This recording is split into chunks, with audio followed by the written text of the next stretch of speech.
God was the first to take a Sabbath on the seventh day after creation in Genesis 2:3. It was important to know where we started, to understand the benefits that it holds for us today. What would it be like to take 24 hours a week, each week, just to rest? The Sabbath means to rest from labor in Hebrew. God called the Jewish people to remember and keep the Sabbath holy. Exodus 28. I got the honor of being in Israel on the Sabbath. It was a time spent celebrating, dancing, and worshiping the Lord. A.J. Svoboda is a professor at Bushnell University and the author of Subversive Sabbath, published in 2018, looking at the surprising power of rest in a nonstop world. Svoboda emphasizes that observing the Sabbath is not just a personal spiritual practice, it's also a social justice. In his book, he also notes that keeping biblical practice of Sabbath is essential for restoration and healing. First, we're going to look at the first Sabbath. Second, my observation of the Sabbath. And finally, we'll discuss the book, The Subversive Sabbath. First, let's talk about the first Sabbath. In Genesis, God had just finished 6 days of creation. He had created mankind, and on the seventh day, he rested. God blessed the seventh day and declared it holy. It was important to note that on the seventh day, Adam and Eve spent the day together with God in the garden. The Sabbath is a day of rest and reflection. It is a time to cease labor and to focus on spiritual renewal and worship. In that day, it was a day for Bible reading and prayers. We're told in scripture to remember the Sabbath and keep it holy, Exodus 28. Not working and doing business, shopping, chores, and errands. We should not cause somebody else to do any work either. God gave it as a commandment to Moses that we should keep the Sabbath. To be ready for the Sabbath, time was needed to prepare for the day. The day leading up to the Sabbath could be very busy. Think about what it would take to take 24 hours without shopping, cooking, even running errands. It would take planning. In Exodus 31:15b, it was said that anyone who does work on the Sabbath must be put to death. Missy Takanoa was quoted to say in an article in the Invitation of Holy Rest, as followers of Jesus, God does not expect us to live by Israel's law. However, the wisdom of these laws remain. The law of the Sabbath is rich with significance for us today. Sabbath, not a commandment, are we bound to. It's a promise we are invited to enjoy.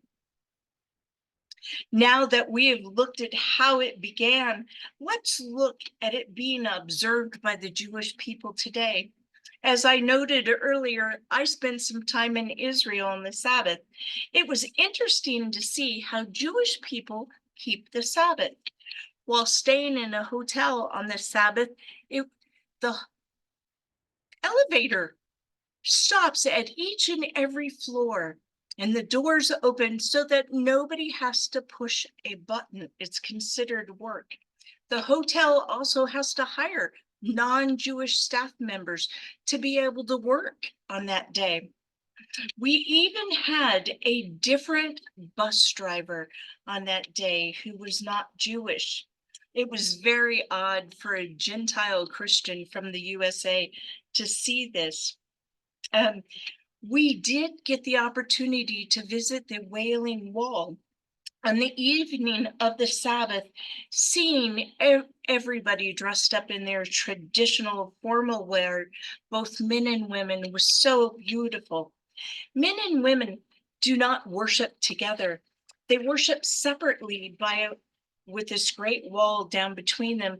It was cute to see the women standing on chairs, peeking up over the wall to see their men and their families.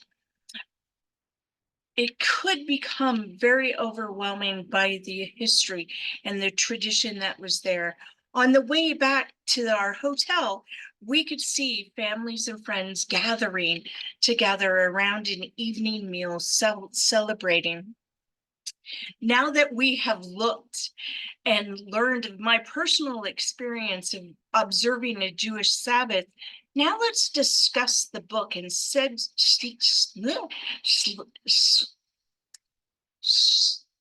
light on how we should participate. The book A.J. Svoboda, Subversive Sabbath, gives us a wonderful insight of the first day for Adam and Eve was not work, but it was rest. It was rest in the garden. No other gods or religion have ever given rest. Biblical Sabbath is not a day off or a vacation. So Voda writes that God's rest is always more effective than human work. God rests and the world is finished. Jesus rests in the tomb and the world began restored. The Spirit rests on us and the church is empowered. When we keep a Sabbath, our entire existence begins to experience the ripple effect of rest. We sleep better, we have more energy, we can pay better attention, and we can be grateful people. Svoboda asks, is it right for a person to ask for prayer when they lack the obedience? We should not pray for God to do what we are supposed to do. It's easy to find ourselves resisting the Sabbath. Swoda states that it doesn't need to be observed on any particular day. It just needs to be observed. Many pastors have to actually work on the Sabbath. Svoboda is quoted, a Sabbath proves an awkward fit to a fast-paced, work-drunk, productively obsessed world. As Gordon MacDonald writes in the Ordering Your Private World, there is no legalism here, rather freedom to accept a gift. In conclusion, I have discussed the first Sabbath, my observation of the Sabbath in Israel, and how taking a Sabbath can benefit your life.